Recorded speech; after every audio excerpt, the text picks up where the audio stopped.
ትንቢተ ኤርምያስ ምዕራፍ 8 ቁጥር 22 ላይ የሚገኝ እግዚአብሔር በነብዩ አድሮ የዛሬ 2600 ዓመት ገደማ ለኛ የላከልን ህሊና የሚያሳርፍ አይምሮ የሚያረጋጋ የነፍስን የሥጋን ጥያቄ የሚመልስ ከውስጥም ሆነ ከውጭ የሚፈሰውን እንባ የሚያብስ እግዚአብሔር የነገረን በነብዩ በኩል የደረሰን የአምላካችን ቃል ነው። ኤርምያስ ከአራቱ አበይት ነቢያት አንደኛው ነው። አበይት ነቢያት የምንላቸው ኢሳይያስ፣ ኤርምያስ፣ ዳንኤል፣ ሕዝቅኤል ናቸው። እነዚህ አበይት ነቢያት ይባላሉ። እንደገናም የጽሑፍ ነቢያት ይባላሉ። ትንቢተ ኢሳይያስ 66 ምዕራፍ፣ ትንቢተ ኤርምያስ 52 ምዕራፍ፣ ትንቢተ ሕዝቅኤል 48 ምዕራፍ፣ ትንቢተ ዳንኤል 12 ምዕራፎች አሏቸው ትንቢቶቹ።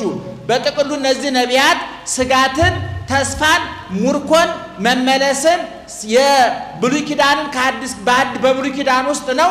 ስለ አዲስ ኪዳን ስለ ኢየሱስ ክርስቶስ ጽንሰቱ፣ ልደቱ፣ ስደቱ፣ ትምህርቱ፣ ስቅለቱ፣ ሞቱ፣ ትንሣኤው፣ እርገቱ፣ ዳግመኛ መምጣቱ ሁሉ ከብዙ ዘመናት በፊት ተገልጦላቸው የተናገሩ ናቸው። በተለይ ኤርምያስ አልቃሻው ነቢይ ይባላል። ሰቆቃ ወይ ኤርምያስ የሚባል የራሱን በለቅሶስ የተሰየመ ብቻዋን 5 ምዕራፍ ያላት ከትንቢተ ኤርምያስ ቀጥሎ ያለች መጽሐፍ አለ። ሰቆቃ ወይ ኤርምያስ ትባላለች መጽሐፏ ብቻዋን። የኤርምያስ ለቅሶ ማለት ነው፣ ሙሾ ማለት ነው። በመከራ ውስጥ የኖረ ነቢይ ነው። ቀን ከሌሊት፣ በጋ ከክረምት፣ በየብስ በከተማ በሁሉም ቦታ መከራ ያልተለየው ስለ እግዚአብሔር ቃል ሲንከራተት የኖረ የሕዝቡ ደስታ የሚያስደስተው የሕዝቡ ሰቃይ የሚያሰቃየው በሕዝቡ እግዚአብሔርን ሲበድሉ የሚያዝን በሕዝቡና በእግዚአብሔር መካከል አስታራቂ አገናኝና ሸምጋይ የሆነ ኑሮ ሆኖ የኖረ ነቢይ ነው። ነቢዩ ማን ነው? ማን ነው ነቢዩ? ጮክ በሉ እስቲ፣ ጮክ በሉ። ኤርምያስ ማለት ፀሐይ ማለት ነው፣ ብርሃን ማለት ነው። እና እንዲህ ነቢይ በዘመኑ እንደው ቅድም የጠቀስኳትን ጥቅስ ተናገረ። እንደው ጥርምጥን ሰብሰብ አድርገን ነው የምንነግራችሁ። ምናልባት ዛሬ ዝናቡም ጥሏል፣ ጊዜውም መሽቷል፣ ጊዜው ያጥረናል። ሌላ ቀን እንክሳቸዋለን። ጥርምጥን ሰብሰብ አድርገን ጥቂት ነገር እነግራችኋለን። እና ነብዩ ምን ይላል? አልቦኑ ርጢን ውስተ ገለአድ ይላል። በገለአድ የሚቀባ መድኃኒት የለም ወይ? መድኃኒት የለም ወይ ብሎ ይጠይቃል። ገለአድ ማለት መድኃኒት ይቀመምበት የነበረው ቦታ፣ በጫካ የነበረው ቦታ፣ ባህላውያን መድኃኒቶች የሚቀመሙበት በጫካ የተሞላ ብዙ የእጽዋት አይነት የነበሩበት ቦታ ነው። እና በዚህ ቦታ የሚቀመመው መድኃኒት ከሀገር አልፎ ወደ ውጭ የሚላክ ነበር በዛን ዘመን ይላሉ የታሪክ ጸሐፊዎች ሲናገሩ። እና ነብዩ በዚህ የተነሳ እውነት በገለአድ መድኃኒት ጠፋ ወይ? መድኃኒት የለም ወይ? የሚፈውስስ ሐኪም የለም ወይ? የሕዝብ የሴት ልጅ ለምን ድህነቱ አልቀረበም? ለምን አልዳነችም? ለምን አልተፈወሰችም ብሎ ይጠይቃል። ምእመናን፣ አንድ ሰው እየነገደ ከከሰረ ራሱ መጠየቅ አለበት። ታሞ ኪኒን እየዋጠ መድኃኒቱ ለውጥ የማያመጣ ከሆነ መጠየቅ አለበት። በልቶ የማይጠግብ፣ ጠጥቶ የማይረካ፣ ለብሶ የማይሞቀው የማይደምቅበትም ከሆነ መጠየቅ አለበት። እያስተዳደረ ሰሚ ካጣ መጠየቅ አለበት። አባወራው ከሚስቱ ጋር መግባባት ከተሳነው መጠየቅ አለበት። ሰው በሚሰራው ስራ ለውጥ ካላመጣ መጠየቅ አለበት። ሁሉ ጊዜ የሰው ጭንቅላት ጠያቂ ነው የሚባለው፣ ይጠይቃል። የሰው ልጅ የለውጥ ኃይል ነው የሚባለው። ዓለም ላይ የለውጥ ኃይል የሚባሉት ለዋጭ የሚባሉት እግዚአብሔር በባህሪው ሰው በጸጋው ይለውጣሉ። እግዚአብሔር እንደምታው ለዋጭ አምላክ ነው። ቀንና ሌሊቱን ክረምትና በጋውን ያፈራርቃል፣ ይሾማል፣ ይሽራል፣ ይሰጣል፣ ይነሳል። ወደዚያ በማህፀን በኩል ወደዚያ ያመጣል፣ በመቃብር በኩል ወደዚያ ይሸኛል። በሕይወት ያመጣል፣ በሞት ይቀበላል፣ በመቃብር ይቀበላል፣ በትንሣኤ ያስነሳል። እግዚአብሔር የለውጥ አምላክ ነው። ሐዘኑን በደስታ ይለውጣል። ትናንት አንገቱን የደፋ ዛሬ አንገቱን ቀና ያደርጋል። ዛሬ ቀና ብሎ ደግሞ ያለው ነገ አንገቱን ይደፋል። ዓለም የፍርርቅ ቦታ የለውጥ ቦታ፣ የሰው ልጅም ለዋጭ ነው ቅድም እንዳልኳችሁ። ስለዚህ ኤርምያስ እንጾማለን፣ እንጸልያለን፣ እንሰግዳለን፣ በጎ ነገር ሁሉ እናደርጋለን፣ ለምን ለውጥ አላመጣንም ብሎ ይጠይቃል። ለምን ፈውስ አለንም? ለምን ድህነት አልሆነም ይጠይቃል። እኔ ይሄ ጥያቄ ምእመናን ወደ ዝርዝር ጉዳዩ ምስጢረ ሥጋ ውስጥ አንገባም፣ ጊዜ የለም እንዳልኳችሁ። እኛ መጠየቅ ያለብን ጥያቄ ይመስለኛል። እኛ ማህሌቱ ይቆማል፣ ሰዓታቱ ይቆማል፣ ጾሙ ይጾማል፣ ንግሱ ይነግሳል። በየገዳማቱ ህዝቡ ፕሮግራም ይዞ ጊዜውን ገንዘቡን ከስክሶ ድካሙን ታግሶ ብዙ ይዞራል። ነገር ግን ምንድነው የምንጸልየው ጸሎት፣ የምንጾመው ጾም የሚነደውን እሳት ለምን አላበረደም? የተቃጣውን መቅሰፍ ለምን አላስመለሰም? ለምን ሰላም አልመጣም? ለምን ፍቅር አልመጣም? ለምን መግባባት አልሰፈንም? ወደ ሌላ ጣታችን ከመቀሰር ይልቅ ለችግራችን አየለ ነው ከበደ ነው እያል ወደ ጎን ከመግፋት ይልቅ ችግሩን ራሳችን ለምን አንጠይቅም? እና ለምን ፈውስ አልሆንም? ለምን ድህነት አልሆንም ብለን መጠየቅ አለብን። በቀደም እየተናገርኩ ነበር። በዚህ 10 እና 15 ዓመት ውስጥ ምእመናን በአመት ውስጥ ከወጣው የዘፈን ካሴት ይልቅ በጣም በብዙ እጥፍ የመዝሙር ካሴት ይበልጣል። ብዙ መዝሙር በአሁኑ ሰዓት ዘፋኞቹ እየከሰሙ ሙዚቃው እየከሰመ መዝሙሩ እያበበ ዘማሪዎቹ እየበዙ እንዳውም አሁን ዘፋኞቹ ሳይቀሩ ወደ ዘፈኑ እየመጡ ነው። ግማሾቹ ወደ ፕሮቴስታንት ሄደው እዛ እንትን እያሉ ነው። ግማሾቹ ወደኛ እየመጡ ነው። ወደ እስልምናው ሄደው መንዙማ ያወጣዋል። ዘፈኑ እየቀዘቀዘ መዝሙር እየደመቀ ነው። ሌላው እየቀዘቀዘ ስብከት እየደመቀ ነው። ከስነ ጽሑፍ ከኪነ ጥበቡ ይልቅ ስብከቱ እየደመቀ ነው። ብዙ ወንጌል ይሰበካል። ብዙ ሰባኪ እንዳሸን ፈልቷል። ለምን ይሄ ሁሉ እየሆነ ለምን መከራችን በዛ? በዘፈንበት ዘመን ያልገጠመን መከራ እየዘመርን ለምን ገጠመን ብሎ መጠየቅ ያስፈልጋል። እና ነብዩ እያለ ያለው ይሄንን ነው። መድኃኒቱ እዚሁ አለ። ሰላሙን የሚያመጣው በእውነቱ ፖለቲካዊ ውይይት አይደለም፣ የኢኮኖሚ እድገት አይደለም፣ የተባበሩት መንግስታት አይደለም፣ የአሜሪካ መንግስት የቻይና መንግስትም አይደለም። እኛው እናንተ እዚህ ቁጭ ያላችሁት በየቦታው ያለው 120 ሚሊዮን ኢትዮጵያዊ ነው የሚያመጣው። በምንድን ነው የሚመጣው? ሰላም የሚሰጥ ማን ነው? ንገሩኝ። ሰላም የሚሰጥ ማን ነው? ሰላሜን እሰጣችኋለሁ አለና እኔ የምሰጠው ሰላም አለ ጌታ። ማን እንደሚሰጠው አይደለም አለ። ዓለም እንደሚሰጠው አይደለም አለ። ዓለም ሁሉ ጊዜ ሰላምን የሚተረጉመው ከጥቅሙ አንፃር ነው። ምዕራባውያኑ ከራሳቸው ጥቅም አንፃር፣ ምስራቃውያኑ እንዲሁ ይተረጉሙታል። በክርስትና ሰላም ግን አየለ የራበው ከበደ ሊጠግብ አይችልም።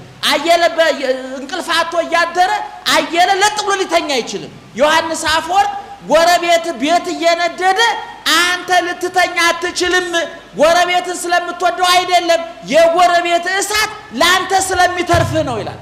ስለዚህ ምእመናን እንዳው መድኃኒት አለ። ነብዩ የጠየቀው ምንድነው? አልቦኑ ርጢን ውስተ ገለዓድ መድኃኒት የለም። መድኃኒት ጠፍቶ ነው ወይ? ምክንያቱም እስራኤላውያን አዳኛቸው እግዚአብሔር ነው፣ ጠባቂያቸው እግዚአብሔር ነው።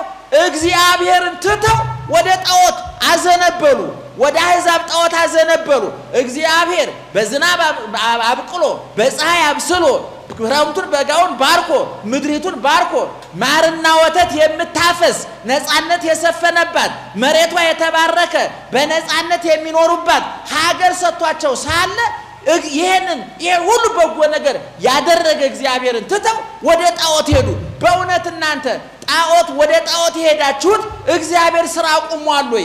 እግዚአብሔር ስራ ትቷል ወይ? ምን አጎደልኩባችሁ ይላል እግዚአብሔር። እንደው በዛው በራሱ በኤርምያስ ትንቢት ምዕራፍ 2 ላይ ስትመለከቱ በእውነት አሕዛብ እንጨቱን ጠርበው ድንጋዩን አለዝበው ወርቁን ብሩን ናሱን አቅልጠው እጅግር አውጥተው በሚስማር መተው አቁመው አምላክ ነው ይሉታል። እስካሁን ድረስ ያ አምላካቸው ድንጋይ እንጨት ቢሆንም እስኪ እንለውጠው አላሉም። እናንተ ግን ክብራችሁን እኔን ለውጣችሁኛል። ወከረይክሙ አዘቅተ ንጽፍተ ውሃ የሌለበት ጉድጓድ ቆፈራችሁ። ጉድጓዱን ቆፈራችሁት፣ ግን ውሃ የለም። ትነግዳላችሁ፣ አታተርፉም። ትበላላችሁ፣ አትጠግቡም። ትጠጣላችሁ፣ አትረኩም። ትለብሳላችሁ፣ አይሞቃችሁም፣ አይደምቅባችሁም። ብዙ ነገር ታደርጋላችሁ፣ ከዕለት ዕለት እየከሰራችሁ ነው የምትሄዱት አለ። ምክንያቱም በዮሐንስ ወንጌል ምዕራፍ 15 ላይ እንደተናገረው ወዘእንበሌየሰ አልቦ ዘትክሉ ገቢረ ያለኔ ምን ማድረግ አትችሉም ብሏል። እና ምእመናን እና መድኃኒቱ ያለው እግዚእ ነው።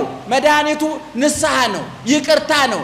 ነብዩ ጠይቋል እውነት በገላድ መድኃኒት ጠፍቶ ነው ወይ በእስራኤል መድኃኒት ጠፍቶ ነው ወይ እግዚአብሔርን ማድረግ ተስኖት ነው ወይ ወደ ሌላ ሄዳችሁት እያለ እስራኤልን ይገስጻል ሰሞኑን መጻጉ ነው ታቃላችሁ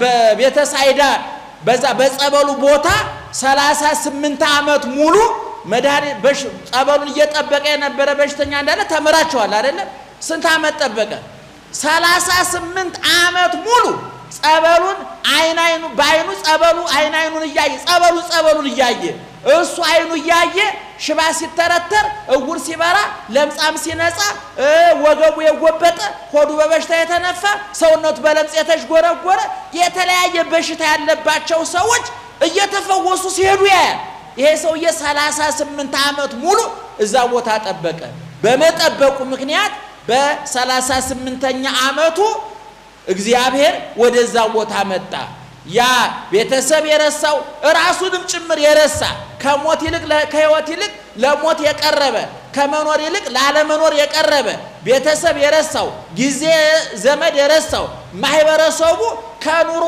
የፋቀው ሰውዬ እግዚአብሔር መጣለትና አልጋውን ተሸክሞ ፈውስ አገኘ መዳን እዚሁ ነው ያለው ይሄ ሰውዬ እዛ ቦታ ደጅ ባይጠና ከጸበሉ ቦታ በቃ አንሱኝ እቤቴ ውሰዱኝ እስኪ ጠንቋይ ቤት ሞክሩልኝ ብሎ ከዛ ጸበል ቦታ ቢነሳ ኑሮ እግዚአብሔር ነው ያገኘው ነበር ጸናይክው ለእግዚአብሔር ሰማኒ ወተመይጠኒ በመዝሙር 39 ላይ ቅዱስ ዳዊት ጸናይክው ለእግዚአብሔር ቆይቼ ደጅ ጠናሁት ደጅ ስለጠናሁትም ሰማኒ ወተመይጠኒ ከመዓት ወደ ምህረት ከቁጣ ወደ ትዕግስት ተመልሶ አዳነኝ ይላል ስለዚህ ነብዩ ኤርምያስ እውነት በገላድ መድኃኒት ጠፍቶ ነው ወይ የሚፈውስስ ካህን የለም ወይ ሐኪም የለም ወይ ይላል እኛ በሽታችን የሥጋ አይደለም የነፍስ ነው ህክምናችን የነፍስ ነው እግዚአብሔር ቀራኔው የወጣው እጅግሩ የተቸነከረው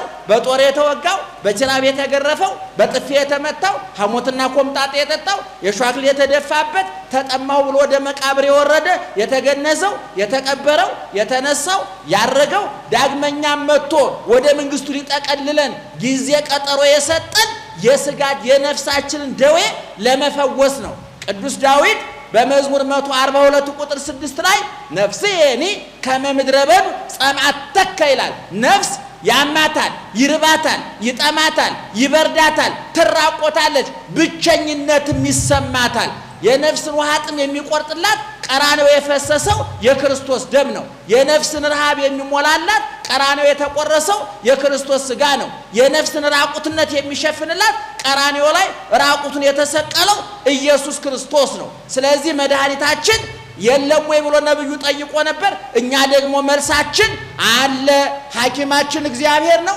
መድኃኒታችን ንስሐው ሥጋው ደሙ ነው ሐኪም ቤታችን ቤተክርስቲያን ናት የኛ ድርሻ በሽታችንን አምነን መተን መፈወስ ነው ቅድም እንዳልኩት የጉድለታችንን ቆም ብለን መመርመር ዛሬ ቂሙ በቀሉ ጥላቻው ግፉ መገፋፋቱ ያለው በእውነት ሃይማኖት አለን እግዚአብሔር እናውቀዋለን በመንለው ነው የከፋውና እንግዲህ መመናን ዝናቡ ያው እንደምታውቁት እየጣለ ነው ነብዩ ሊነግረን የፈለገው መድኃኒት የለም ወይ ብሎ ጠየቀ የኛ መልሳችን ምንድነው አለ ሐኪም የለም ወይ ብሎ ጠይቋል ነብዩ አዎ አለ ሐኪማችን ማን ነው እግዚአብሔር ነው በዚህ በዘጸአት 15 ላይ ዘጸአት 15:22 ላይ እኔ እግዚአብሔር ፈዋሽ እኔ እግዚአብሔር አምላክ ፈዋሽ ነኝ ፈዋሽ እኔ እግዚአብሔር አምላክ ነኝ ይላል ፈዋሻችን ማን ነው እግዚአብሔር ነው በሽታችን እንግዲህ በመጽሐፍ ቅዱስ ምእመናን ደዌ ሥጋ ደዌ ነፍስ ህማመ ሥጋ ህማመ ነፍስ የሚባል አለ ደዌ የበሽታ የሥጋ በሽታ አይን ማጣት ጆሮ ማጣት እጅግር ማጣት የሆድ የውስጥ የውጭ በሽታ አለ የውስጥ የጉበቱ ኩላሊቱ ሳምባው ጨጓራው ሁሉ ሊታመም ይችላል ዋናው ይሄ በህክምና ሊድን ይችላል ካልዳነም በሞት መገላገል ይቻላል የነፍስ በሽታ ደግሞ የውስጡ ክፋቱ ምቀኝነቱ ቂሙ በቀሉ ጥላቻው ይሄን የመሰለው የውጭ ደግሞ ዝሙቱ መደባደቡ ስርቆቱ በአደባባይ የሚታየው ማለት ዛሬ በየቢሮ ብትሄዱ ሙስና የሚበሉ ሰዎች ቤተክርስቲያን የሚመጡ ማተብ ያላቸው ናቸው ወይ መስጊድ የሚሄዱ ናቸው ሃይማኖት አለን የሚሉ ሰዎች ናቸው ስለዚህ እኔ ፈውስ እንድመጣ ከተፈለገ ነፍሳችን እንድትፈወስ ከተፈለገ የህዝባችን ስብራት እንድጠገን ከተፈለገ በየቦታው ያለነው ጥፋታችንን አውቀን ስተታችንን አውቀን በሽታችንን አውቀን መታከም ነው በሽታውን የደበቀ ይላሉ አባቶቻችን አይደል ምንድነው የሚባለው በሽታውን የደበቀ አቤት መድኃኒት የለውም እኛ በሽታችንን አውቀናል ፈዋሻችንን ማውቀናል መድኃኒታችንን ማውቀናል ሐኪም ቤታችንን ማውቀናታል እንዴት እንደምንፈወስም ማውቀናል ቅድም እንዳልኩት ፈዋሻችን ሐኪማችን እግዚአብሔር ነው ያዘዘል መድኃኒት ስጋዬን የበላ ደሜን የጠጣ የዘላለም ሕይወት አለው ተመየጡ ሀቤ ዋነሂ እትመየጠክሙ እናንተ ወደኔ ተመለሱ እኔም ወደ ማን መለሳለሁ አለ ጌታ ወደ እናንተ መለሳለሁ አለ እንግዲህ የጠፋው ሰላም የጠፋው ፍቅር የጠፋው ይቅርታ የጠፋው መረጋጋት የሚመለሰው እኛ ወደሱ ስንመለስ ነው ወደሱ መመለስ ማለት ክፋትን መተው ነው ይሄው ነብይ በዚሁ ቅድም በተቀስኩላችሁ ምዕራፍ 8 ቁጥር 4 ላይ እንዲህ ብሎ ተናግሯል ከመዝ ወበዶሙ ከመዝ እግዚአብሔር እንደዚህ ይላል ብለህ ለህዝቡ ንገርልኝ ይላል እግዚአብሔር ዘወድቃ እይትነሳእኑ የወደቀ አይነሳምን ወዘስህታ እይትመየጥኑ የሳተ የበደለ በይቅርታ አይመለስምኑ ወዘወፃ አፋ እይትመየጥኑ ከሃይማኖት ከፍቅ ከሰላም ከይቅርታ የወጣ መመለስ አይችልምን ብለህ ጠይቃቸው አዎ የወደቀ ይነሳል የተሳሳተ ይመለሳል ከሃይማኖት የወጣ በንስሐ ይመለሳል እግዚአብሔር ይቅር የማይለው ኃጢያት የለም እግዚአብሔር ይቅር የማይለው ብቸኛ ኃጢያት ትዕቢት ብቻ ነው እኔ አንዳንዱ ሰው ኃጢያት እየሰራ ኃጢያቱን በጥቅስ ማስደገፍ ይፈልጋል ለምን ትቅማለ ስትለው ምን ችግር አለው እግዚአብሔር የፈጠረው ቅጠል አይደለም ሊል ይችላል ለምን ተሰከራለ ስትለው አንዳንድ ጥቅስ አያጣም ጅላጅል ሰው ጥቅስ አያጣም ታቃላችሁ ጥቅስ ይጠቅስላችኋል እግዚአብሔር ያለው ቅድም እንደተናገርኩት ፈውስ አለ ይቅርታ አለ መመለስ አለ ሺህ ጊዜ ብናጠፋ ሺህ ጊዜ ይቅር ሊለን ሺህ ጊዜ ብንወርቅ ሺህ ጊዜ ሊያነሳን ሺህ ጊዜ ብንወጣ ሺህ ጊዜ ተመልሰን ብንመጣ እጁን ዘርግቶ ፊቱን አብርቶ አይኖቹን የምህረት አይኖቹን ከፍቶ ሊቀበለን ዝግጁ ነው እግዚአብሔር ስለዚህ ምእመናን እንዳው በትዳርም ያላችሁ በተለያየ ስራ ጠባይም ያላችሁ በተለያየ አስተሳሰብ ውስጥም ያላችሁ ቆም ብላችሁ መገምገም ያለባችሁ ለምንድነው እያስቀደስ ስጋው ቤተክርስቲያን እየመጣን ማተባችን አስረናል ሃይማኖታችን እንወዳለን እግዚአብሔር እንወዳለን ድንግል ማርያም እንወዳለን ቅዱሳን መላእክትን ጻድቃን ሰማዕታትን እናከብራለን ገድሉን ድርሳኑን ተአምሩን እናነባለን ግን ለምን ፈውስ አልሆነም ብሎ ነብዩ እንደጠየቀው በሌላ በኩል መጠየቅ ያስፈልጋል በዚህ በትንቢተ ኢሳይያስ ምዕራፍ 58 እንደው ቤታችሁ ገብታችሁ አንብቡት ሰዎቹ እንጾማለን ብለው ፊታቸው ይጠወልጋል ከንፈራቸው በጥም ያራል ሰውነታቸው መንምኖ እስኪ ከሳ ድረስ ማቅለብሰው አመር ነስንሰው እትቢያለው ወርቀው ይጾማሉ ነገር ግን እግዚአብሔር ጾማቸውን አልተመለከተላቸውም ምክንያቱም እነዚህ ሰዎች የበደል ማሰሪያ አልፈቱም የግፍን ቀንበር አልሰበሩም ለተራበ ቆርሰው አላጎረሱም ለተራቆተ ቆርሰው ቀደው አላለበሱም ፍርድ አላደረጉም ለምንድነው ያልሰማን ብላችሁ ብትጠይቁኝ አኮ ዘንተ ጾመ ዛሬ እግዚአብሔር ይሄ እግዚአብሔር የመረጠው የጾም አይነት ይሄ አይደለም ማለት ጾም ቅዱስ ያሬድ እንደነገረን አይን ይጾማል ጆሮ ይጾማል እጅ ይጾማል መላው የሰውነት ክፍሎቻችን ሁሉ የጾሙ ተካፋይ ይሆናሉ በየስጋ ቅቤ ወተት ሌላም ነገር አለመብላት የጾሙ አንዱ ክፍል እንጂ ሁሉም ነገር አይደለም ማለት እየሰማችሁ ነው ሁሉም ነገር ማለት አይደለም ስለዚህ ነብዩ የጠየቀውን ጥያቄ መልሰን ስጋውን ደሙን ተቀብለን የመንግስቱ ወራሾች እንድንሆን አምላካችን ይርዳን በእውነቱ ዛሬ ረቡዕ ነበር ሐሙስ እየገባ ነውና በጊዜ እንሰነባበት የመከረን ያስተማረን የአባቶቻችን አምላክ ክብርና ምስጋና ይግባው ነብዩ ማን የጠቀስኩላችሁ አቤት ምዕራፉ አረ ምዕራፍ 8 ቤታችሁ ገብታችሁ እንድታነቡት ነው። ማታ ማታ እንደው ቁጭ ስትሉ ምእመናን እንድታነቡ መክራችኋለሁ። እንደው ምን እናንብ የምትሉ ከሆነ ምናልባት የንባብ ፍላጎት ያላችሁ ቤታችሁ ቁም ሳጥን ላይ ወይ መደርደሪያ ጠረጴዛ ላይ መጽሐፍ ቅዱስ ያላችሁ ሰዎች ካላችሁ ምን እናንብ ብላችሁ ከጠየቃችሁኝ እንግዲህ እንደየ ግንዛቤ ደረጃችሁ የሚመከረው መቼ ለጀማሪ አንባቢ የዮሐንስ ወንጌል አንብብ የዮሐንስ ራእይ አንብብ ተብሎ አይጠቆም። እንደው ዘሎንት ማለት ነው። እንዳቅማችሁ እኔ እንደው ለስለስ ያሉ መጻሕፍትን ከመጽሐፍ ቅዱስ ውስጥ ልጠቁማችሁ እችላለሁ። ማስታወሻም ልትይዙ ትችላላችሁ። እስከ ዛሬ የምታነቡ በንባብ የበሰለ ልምድ ያላችሁ ሰዎች ካላችሁ እንግዲህ ብዙ መጽሐፍ ቅዱስ የሚመረጥ የለው ከአስከፈ ሁሉ ፈውስ ነው፣ ሁሉም መድኃኒት ነው። ነገር ግን ለጀማሪ አንባቢ እንደው ከምን ብንጀምር ጥሩ ነው የምትሉ ከሆነ መጽሐፈ ምሳሌ እየሰማችሁ ነው። መጽሐፈ ምሳሌ፣ መጽሐፈ መክብብ፣ ተግሳጸ ሰሎሞን፣ ጥበበ ሰሎሞን፣ መጽሐፈ ሲራክ፣ መጽሐፈ ኢዮብ፣ መዝሙረ ዳዊት እንደደሞ የነገስታቱ ዜና እነዛ ጥሩ ናቸው። እነሱን ከኦሪቱም ውስጥ ኦሪት ዘዳግምን በተለይ ከሙሴ ኦሪቶች ከአምስቱ የሙሴ ኦሪት ዘዳግም ሰምታችሁኛል? ማን አልኳችሁ? ኦሪት ዘዳግም 34 ምዕራፍ ነው ያለው። አራቱን ኦሪቶች ዘፍጥረትን፣ ዘጸአትን፣ ዘሌዋውያንን፣ ዘሁልቁን ጨምቆ ሙሴ እንደ ስብከት መልሶ ሰብኮ የጻፈው መጽሐፍ ነው። በጣም ቀለል ባለ ቋንቋ የተገለጠ እንደው ለዛሬ እንደው ምናልባት እንደው ምዕራፍ 6ን ምዕራፍ 7ን እንኳን ዛሬ አንባችሁ ብታድሩ ጨው እያላችሁ እየጣፈጣችሁ ነገ ተጨምሩበታላችሁ። ኦሪት ዘዳግም የሶሎሞን መጻሕፍት በጠቅላላ መጽሐፈ ኢዮብ፣ መጽሐፈ ሲራክ ሌሎችም እንግዲህ እንደው እየበሰላችሁ እየጣፈጣችሁ ስትሄዱ ወደ ጠጠረው ትገባላችሁ። መቼም ጀማሪ ዋናተኛ ትልቅ ባህር መግባት አይጠበቅበትም። ጀማሪ ጠጭ ታውቃላችሁ፣ ይገለብጥና በአንድ ቀን ጭንቅላው ተበትኖ ቁጭ ይላል። እነዚህ ጀግኖቹ ልምድ ያላቸው ጠጭዎች ይገርማቸዋል፣ ተረጋግተው ጋን ይገለብጣሉ። ይገርማቸዋል። ጀማሪ አንባቢ ከትልቁ ይጀምርና አይታቸዋል። ብዙ ወጣቶች አንድ ሰሞን ኦሾ የሚባል ደራሲ የህንድ እብድ መጥቶ ሰውየው ራሱ የዞረበት ነው። ከአሜሪካ ዙሮበት የተባረረ ያልተረጋጋ ሰው ነው። ራሱ ያልተረጋጋ ሰው ሊያረጋጋ አይችልም። እና ምንም አንብቦ የማያውቀው ወጣት ብድግ ብሎ የኦሾን መጽሐፍ ያነባል። በኋላ ጸጉሩን ያንጨባራል፣ ጺሙን ያንዠረግጋል፣ ለቤተሰቡ ሸክም ይሆናል። ይገርማቸዋል። ይሄ እንግዲህ ሳይበላ የጠጣ ማለት ነው። እንግዲህ ኦሾን እንግዲህ ምንም መጀመሪያ ኦሾን ያነበበ ሰው ሳይበላ መጠጣት ወንጀል ነው ሲጀመር። እንደው ገፍቼ ጠጣለሁ ካላችሁ ግን መጀመሪያ መብላት አለባችሁ።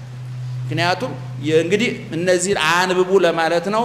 ማታ ማታ ባልና ሚስት ጎን ለጎን ቁጭ ብላችሁ ወጣቶች እህትማማቾች እየተፈራረቃችሁ መጽሐፈ ምሳሌ፣ መጽሐፈ መክብብ፣ መጽሐፈ ተግሳጽ፣ መጽሐፈ ጥበብ፣ መኃልየ ዘሰሎሞን አታንቡ። በተለይ ከ30 በታች ያላችሁ ጎረምሶችና ኮረዶች አታንቡ።